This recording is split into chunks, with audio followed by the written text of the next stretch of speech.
2 dikali 3 hasilnya 6. Min 2 dikali 3 hasilnya jadi min 6. 2 dikali min 3 juga hasilnya min 6. Kalau min 2 dikali min 3 hasilnya 6. Tapi bentar, kok bisa negatif dikali negatif hasilnya positif?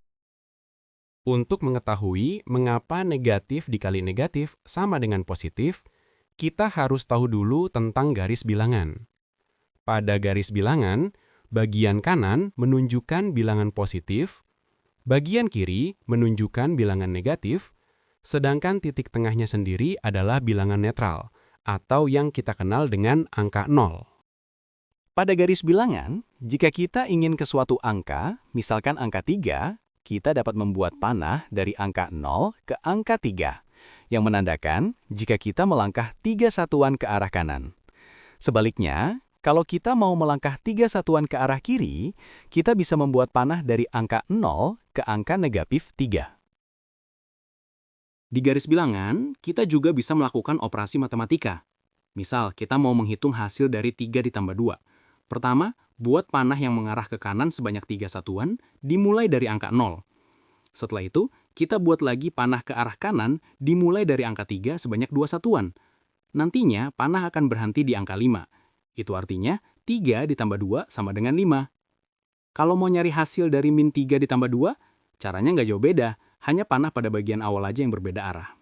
Sekarang, kalau kita mau ngitung hasil dari 3 dikurang 2, pertama, buat panah yang mengarah ke kanan sebanyak 3 satuan, dimulai dari angka 0.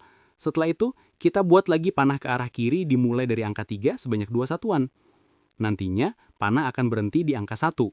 Itu artinya, 3 dikurang 2 sama dengan 1. Kalau awalnya negatif, panahnya juga pasti ke arah bilangan negatif.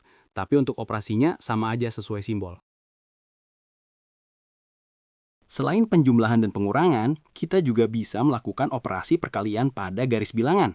Perkalian pada garis bilangan berarti membuat panah yang sama dan disusun berdampingan sesuai operasi yang dilakukan. Kalau masih bingung, coba perhatikan gimana perkalian bekerja pada contoh ini. Dari contoh tadi, kita bisa ngeliat kalau panah birunya berjumlah 4. Itu artinya 1 dikali 4 berarti membuat panah ke angka 1, terus panahnya diperbanyak sehingga terdapat 4 panah. Biar makin paham, kita lihat lagi nih contoh lainnya.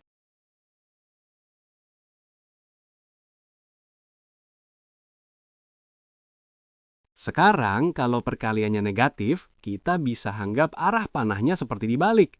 Biar lebih kebayang, kita lihat contohnya.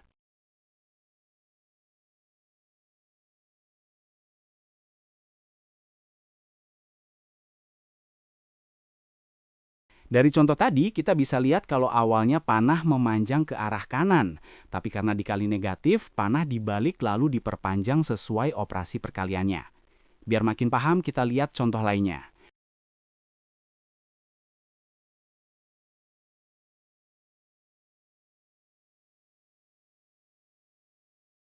Sekarang, kita masuk ke operasi perkalian negatif dengan negatif. Jika digambarkan, perkalian negatif dengan negatif berarti panah pertama-tama memanjang ke arah negatif. Setelah dikali negatif, panah akan berbalik arah dan diperpanjang sesuai operasinya. Itu artinya, panah akan selalu mengarah ke arah positif. Biar makin jelas, kita lihat contoh lainnya.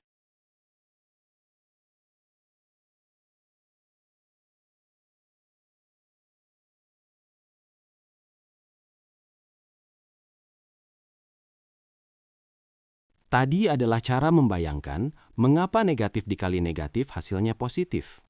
Namun dalam matematika, negatif dikali negatif bernilai positif agar aturan aljabar tetap konsisten dan benar. Biar ngerti apa maksud dari membuat aturan aljabar tetap benar, kita akan menggunakan sifat aljabar yang diajarkan di sekolah. Apakah kalian masih ingat aturan aljabar ini? Ini adalah aturan distribusi. Sekarang, biar kita bisa ngeliat mengapa negatif dikali negatif hasilnya positif, kita masukkan A sama dengan minus 1, B sama dengan 1, dan C sama dengan minus 1.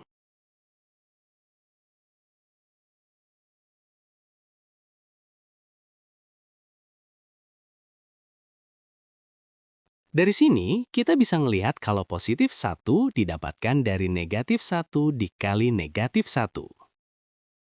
Tadi adalah dua alasan kenapa negatif dikali negatif hasilnya positif dengan menggunakan garis bilangan dan aturan aljabar. Sekarang sudah paham kan?